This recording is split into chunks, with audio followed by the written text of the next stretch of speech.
So it was a pretty decent week in terms of stuff watched. There were a couple of interesting one-off, non-anime things, watches, whatever. Oof.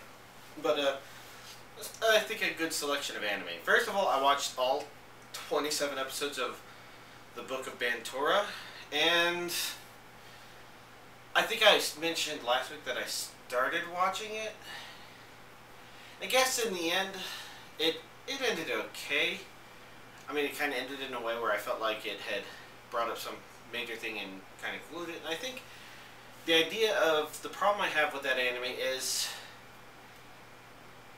there wasn't really much of a focus, I guess, in terms of you watch and I just didn't feel as invested in the final story arc, simply because, well, it kind of built up to it. It wasn't about that until it got up to that. So it was, it kind of at times left me wondering why I'm watching. And you know, when I finished Collection 1, I was wondering why I didn't go on to the next series. But the truth is, it covered some interesting things and interesting stories.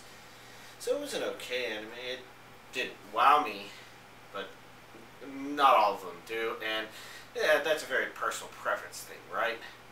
The next anime series, or the next anime I watched was Collection 2 of Psychic Squad, and to be honest, that one actually had me in an overall positive mood. And I'm trying to think exactly why that is. Part of it is noticing little things here and there, such as the two Americans who are in Japan, how they're speaking Japanese and the Japanese dub, but I realized this time I could tell that they were speaking it in a very foreigner-speaking Japanese way, and I thought that was actually pretty amusing. In fact, I fired it up for my brother who's learning Japanese and who doesn't like Rosetta Stone because it sounds like an English person is trying to speak Japanese as opposed to a native Japanese speaker trying to teach you or something like that. And, you know, he's criticized that idea a lot there, but he found this amusing when I just fired up just a scene from that, because that's entertaining. And there's a bunch of other little entertaining things it does here and there, which I think we had a couple of cameos from the characters, from some of the characters from Hayate the Combat Butler, which makes me wonder if it was made by the same people who did that or worked on that, and that could explain why some of the humor just kind of tickles my funny bone in a way that is hard to articulate. But it's still a strange series in an enjoyable way. Let's see. I did watch the Black Rock Shooter TV. You know, what's the point in spending $200 to import a Blu-ray that you don't plan to watch, right? And I watched it because, like I said, it definitely has English subtitles, because I watched all 8 episodes with English subtitles. At times it was kind of a difficult watch because it's kind of uncomfortable. It's the idea was kind of there in the OVA, but it was so much more prominent in the TV series that it kind of took me by surprise, where basically there's a lot of emotional confrontation that kind of goes on, sort of behind the scene, but the way the anime is set up, it's not exactly completely behind the scene, but it was enough that I kind of wanted to punch a couple characters in the face and say, no, you don't get to live with humanity because you're a bad person. But and that made it a little stressful and frustrating for me to start out with, but at the same time it kind of worked through a lot of that stuff in a fairly satisfactory way, which left me on an overall upbeat note at the very end of it. So, and that's pretty much about what I expected. I think a complaint I could have labeled on the OVA still applies here, where while there's a lot of action-y things going on in the Black Rock Shooter character scenes. It's action that I don't really consider to be very noteworthy. And I don't know how different I am in this regard compared to average, but there's a good example of YouTube videos called Dead Fantasy, I think, which is basically Final Fantasy and Dead Alive characters just fighting each other. And a complaint I've leveled at it is that while I've seen a couple people fire it up and talk about it like it's really cool, but I kind of look at it and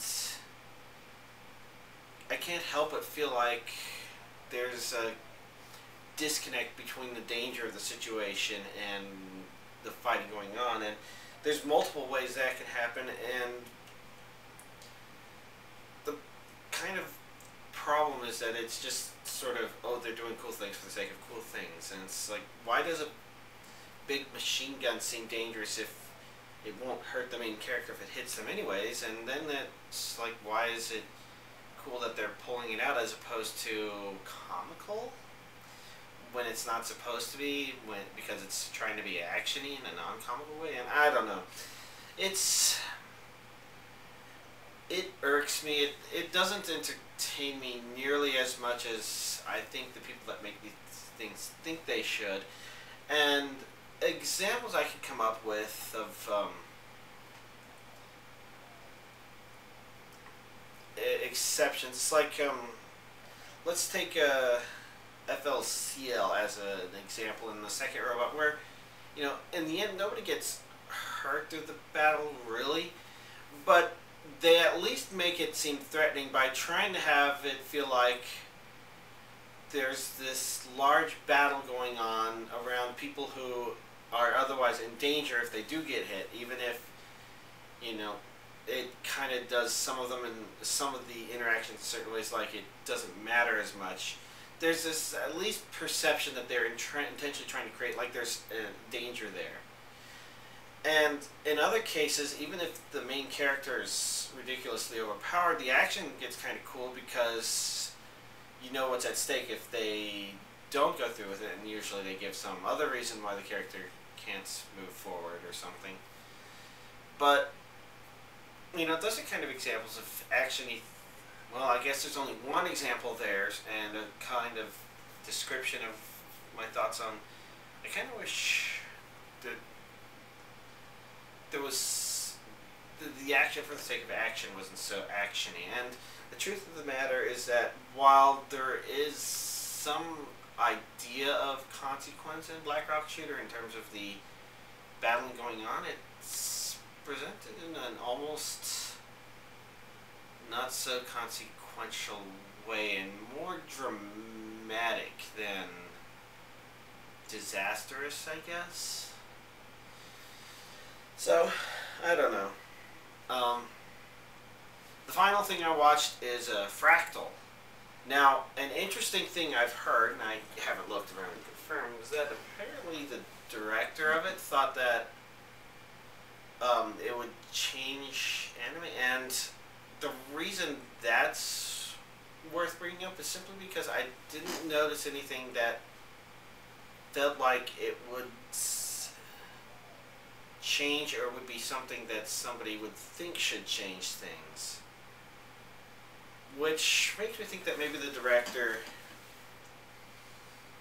kind of didn't see stuff out there that scratched a specific itch that he really enjoyed, and it's hard to tell exactly what that itch is. Now, firing it up, my immediate thought was that it felt a lot like Castle in the Sky, actually.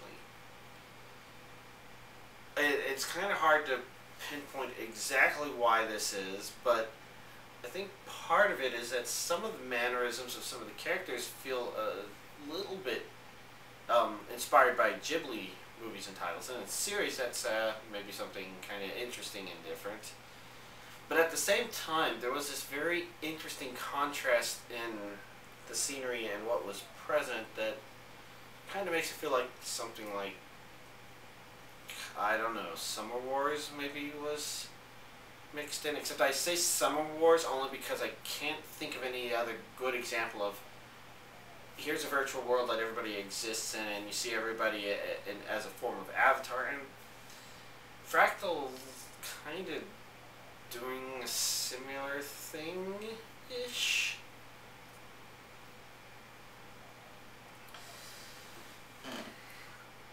Because other than that, I didn't think that the twists were necessarily groundbreaking. I didn't think that there was necessarily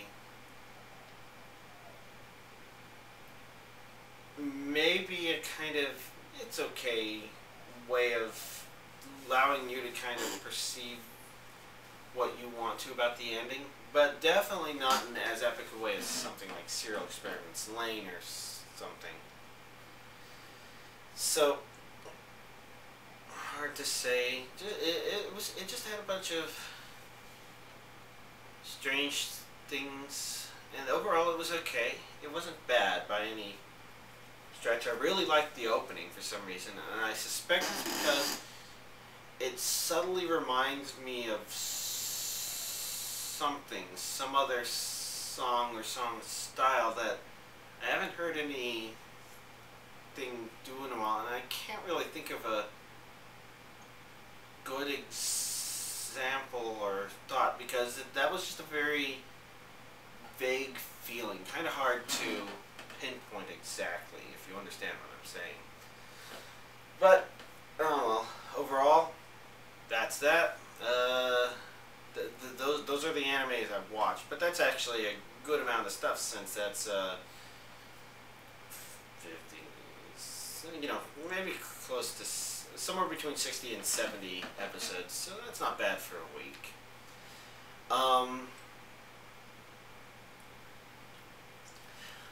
Now, I'm probably going to talk about the School Days game whenever I finally get around to playing it. All I've done thus far is fired it up for a while, and the way it was presented made me think it would probably be worthwhile to talk about it here, because unlike a lot of other Gal games that I've fired up, well, I haven't fired up a lot, but compared to the other couple of Gal games I've ever fired up, including like Katawa Shoujo, which is more, which should be pretty well known, I think. Or maybe this isn't a Gal game, but a visual novel or whatever. Basically, compared to a lot of them, this one seems presented in a fairly different and unique manner that actually is, it feels like it would make playing it very similar to watching an anime. And that actually makes it seem rather relevant. Even the game itself has an episode 1, 2, 3, 4, 5, and 6. But what I mean by it presenting like an anime, it doesn't even, it's not even just that it has animated scenes, but rather when the characters interact with each other, it does it in a more budget-saving way, I think. But there's characters talking to each other when they're talking to each other. You get to turn their voice actors off, but you'll see the character there, and either they're turned away from the camera or they're on the side, and you can see their lips moving when they're talking, and they'll pass notes back and forth to each other, and you can feel that it's not exactly as high quality as even some of the really low quality anime, but it's kind of a little bit more and a little bit less than those at the same time, I guess. Overall, it seems like a really good presentation, and I've been doing preparation since I highly suspect I will actually be really terrible at these kind of games. So I'm trying to augment myself without resorting to looking up a ton of information online in this case. Whether or not I will actually reach an ending is kind of hard to say, because I've never even beaten a Harvest Moon or a Rune Factory game. Now, in my defense, in Rune Factory Frontier, did I choose a harder one? No, I thought the cooking stuff was pretty easy, so maybe I didn't choose a hard girl, but I chose one that was the more interesting one to go through in terms of altering game content, I guess. But since maybe Rune Factory Frontier just gives you enough time doing other things other than exploring those dating concepts to compared to school days. And maybe with school days I will actually watch 6 episodes and then have an idea of how that route flowed the way it did and why, and I will take notes on that as I go through it, and then start trying to explore a bit more.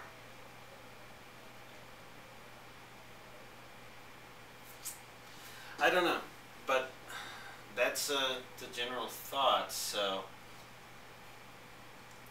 that's I'll do that. And since I didn't get a whole lot of new stuff this week, I'm not even quite sure what I'm going to watch.